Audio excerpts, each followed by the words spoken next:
नमस्कार, स्वागत है आप सभी का। आप देख रहे हैं एनएमएफ न्यूज। आपके साथ मैं हूं नमता चौधरी।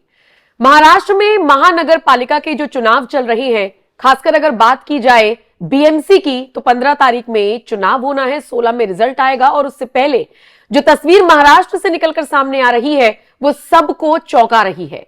सोचिए, 50 से ज्यादा ऐसी सीटें हैं जहां पर बीजेपी का बोलबाला देखने को मिल रहा है।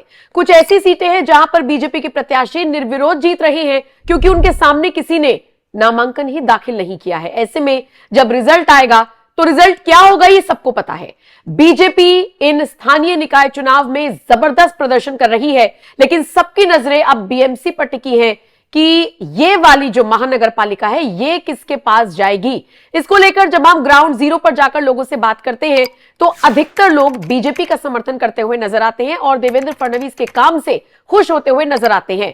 बहरहाल इन सबके बीच हाल फिलहाल देवेंद्र फडणवीस ने खुद भी इस बात का ऐलान कर दिया था कि मुंबई का मेयर जो होगा वो हिंदू भी होगा, मराठी भी होगा। ऐसे में जो लोग मराठी बनाम हिंदी करने वाले थे उनके मुंह पर भी ये करारा तमाचा था।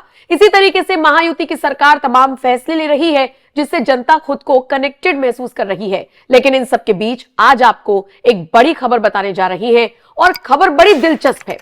खबर यह है कि एक और सीट, एक और इलाका बीजेपी के खाते में जाता हुआ दिखाई दे रहा है। लेकिन दिलचस्प फैक्टर यहां पर यह है कि ये सारी चीजें मुमकिन हो पा रही हैं कांग्रेस के समर्थन से। बिल्कुल ठीक सुना आपने, जिस नगर परिषद का हम जिक्र कर रही है वहां पर बीजेपी और कांग्रेस एक साथ आ गई है और बीजेपी का समर्थन कर दिया है कांग्रेस ने। और आपको जानकर हैरानी होगी कि यहां पर बीजेपी जीतती हुई नजर आ रही है। मतलब यह है राजनीति। कांग्रेस को जहां फायदा मिलेगा कांग्रेस उसके साथ जुड़ती हुई नजर आती है।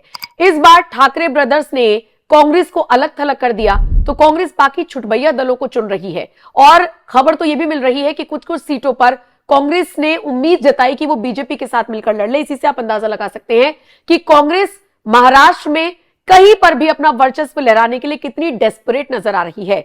मैं बात कर रही हूं अंबरनाथ नगर परिषद की, जहां पर बीजेपी के साथ कांग्रेस ने आने का फैसला लिया है। कांग्रेस ने समर्थन देने का फैसला किया है और कांग्रेस के समर्थन से ही बीजेपी अंबरनाथ नगर परिषद में बहुमत हासिल करने जा रही है। आपको बताते चले, बीजेपी की तेजश्री करंजुले नगराध्यक्ष पद पर विजयी हो गई हैं। बीजेपी के 16, कांग्रेस के 12 और राष्ट्रवादी कांग्रेस पार्टी जो अजीत पवार गुट है उसके 4, कुल 32 नगर सेवकों का गठबंधन बनाकर बीजेपी बहुमत हासिल करने जा रही है। बहुत इंटरेस्टिंग ये चुनाव होने वाला है। सबकी नजरें अब हाल फिलहाल बीएमसी के चुनाव पर टिकी हैं। देखना बड़ा दिलचस्प रहेगा कि 16 जनवरी को जब रिजल्ट आएगा तो वो किसके खाते में जाएगा। बहरहाल स्थानीय निकाय चुनाव की बात करें तो महायुति का जबरदस्त प्रदर्शन देखने को मिल रहा है। महाराष्ट्र में नगर परिषद और नगर पंचायत चुनावों के नतीजे घोषित किए गए थे। इन स्थानीय निकाय चुनाव में बीजेपी सबसे बड़ी पार्टी बनकर उभरी।